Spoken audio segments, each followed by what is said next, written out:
Qadirabad barrage پر دریائے چناب میں 10,70,000 کیوسیک ریلا گزر رہا ہے۔ ڈپٹی کمشنر عبدالرزاق نے کہا کہ قادرآباد بیراج پر دریائے چناب میں 10,70,000 کیوسیک کا تاریخی سیلابی ریلا گزر رہا ہے۔ سیلابی ریلا 2014 کے بعد سب سے بڑا سیلاب ہے۔ تفصیلات کے مطابق ڈپٹی کمشنر عبدالرزاق کا کہنا تھا کہ سیلابی ریلا خطرناک صورتحال اختیار کر رہا ہے۔ قریبی دیہات کے رہائشی اور مال مویشی فوری طور پر محفوظ مقامات پر منتقل ہو جائیں۔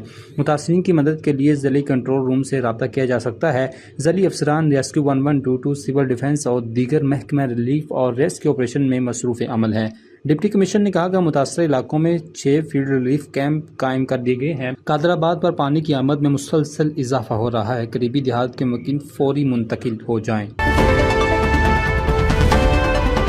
31 اگست سے شدید بارشوں کا امکان ہے۔ دریائے سندھ میں اونچے درجے کے سیلاب کی وارننگ۔ فلڈ فورکاسٹنگ ڈویژن نے ملک کے بڑے دریاؤں کے بلائی علاقوں میں 31 اگست سے شدید بارشوں کا امکان ظاہر کر دیا۔ فلڈ فورکاسٹنگ ڈویژن کے مطابق 29 اگست سے ملک کے بڑے دریاؤں کے بلائی علاقوں میں بارشیں، جبکہ 31 اگست سے شدید بارشوں کا امکان ہے۔ فلڈ فورکاسٹنگ ڈویژن کا بتانا ہے کہ دریائے ستلج اور راوی میں اونچے درجے سے انتہائی اونچے درجے، جبکہ راوی اور چناب کے ندی نالوں میں 24 گھنٹے کے دوران اونچے درجے سے بھی زیادہ اونچے درجے کا سیلاب کا خدشہ ہے۔ فلڈ فورکاسٹنگ ڈویژن کے مطابق چناب میں ہیڈ ٹیمون کے مقام پر 29 اگست کی شام انتہائی اونچے درجے، بجلنگ کے مقام پر 2 ستمبر کو بہت اونچے درجے کا سیلاب کا خدشہ ہے۔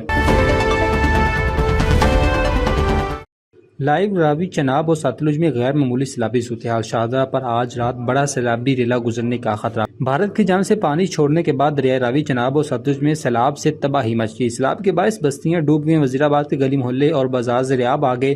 پانی دکانوں اور مکانات میں داخل ہو گیا۔ سیلاب کے باعث پانی گوادر کرتارپور دربار میں بھی داخل ہو گیا۔ کرتارپور بھی زیر آب آ گیا۔ کرتارپور دربار کے 1600 ملازمین کو ریسکیو کر لیا گیا۔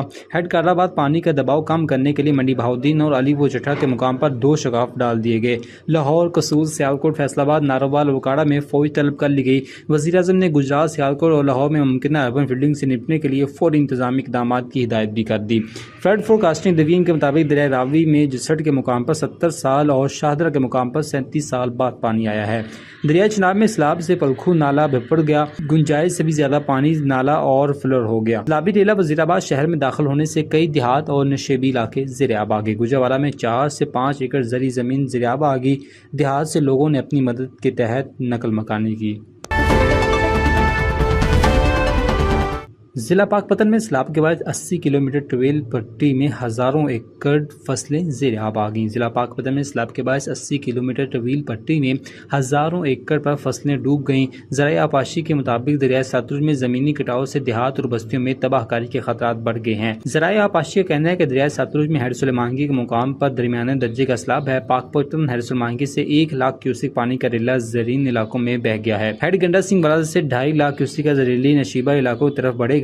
ڈی پی او پاکپتن کے مطابق لوگوں کو ریسکیو کر کے محفوظ مقامات منتقل کے لیے سرگرم ہے۔ دریائے کنارہ آباد بستیوں میں مکینوں کو محفوظ مقامات منتقل کیا جا رہا ہے۔ آئندہ 2 روز میں پاکپتن کے دریائے پٹی و سیلاب کی صورتحال سنگین ہونے کا خدشہ ہے۔